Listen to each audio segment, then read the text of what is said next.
Hi friends, welcome to our channel.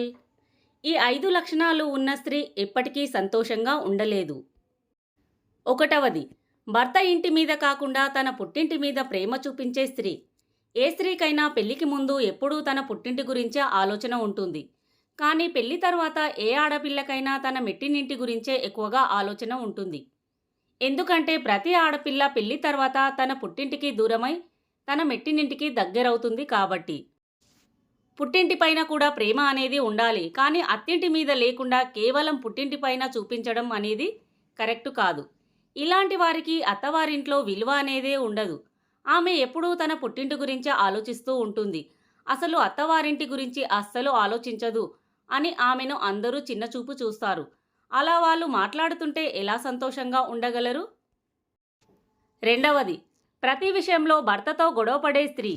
కొందరు స్త్రీలు ప్రతి విషయానికి తమ భర్తలతో గొడవలు పడుతూ ఉంటారు. చిన్న చిన్న దానికి గొడవలు పడితే ఇంట్లో మనశ్శాంతి అనేదే ఉండదు.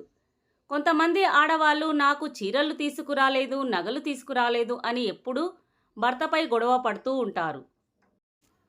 ఇంకొందరైతే తన పుట్టింటి వారి మాటలు విని భర్తతో గొడవలు పడుతూ ఉంటుంది.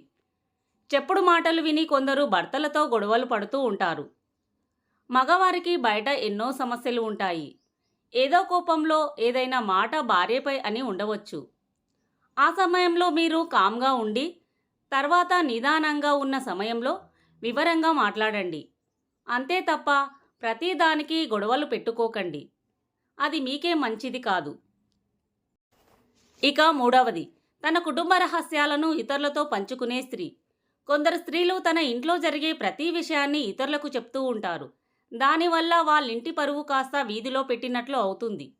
మీకు అంతగా చెప్పుకోవాలి అనిపిస్తే మీ అమ్మకో అక్కకో చెప్పుకోండి. అంతేకాని ఇరుగు పొరుగు వాళ్లకు చెప్తే పరువు పోయేది మీకే. పక్కింటి వారికి, ఎదురింటి వారికి మీ కుటుంబ సమస్యలు చెప్తే తీరిపోయేవా? లేదు కదా.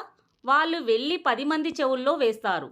వాళ్ళను నమ్మి మీరు మీ కుటుంబ సమస్యలు అన్నీ పూసగుచ్చినట్టు చెప్పుకుంటారు.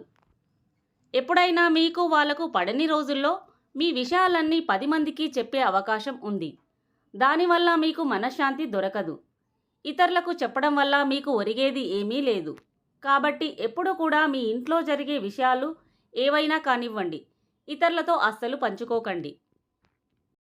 ఫ్రెండ్స్, ఈ వీడియో కనుక మీకు నచ్చినట్లయితే ఒక లైక్ చేసి అలాగే కామెంట్లో జై శ్రీకృష్ణ అని టైప్ చేయండి. అలాగే కొత్తవారైతే మా ఛానల్ని సబ్స్క్రైబ్ చేయండి. Thanks for watching.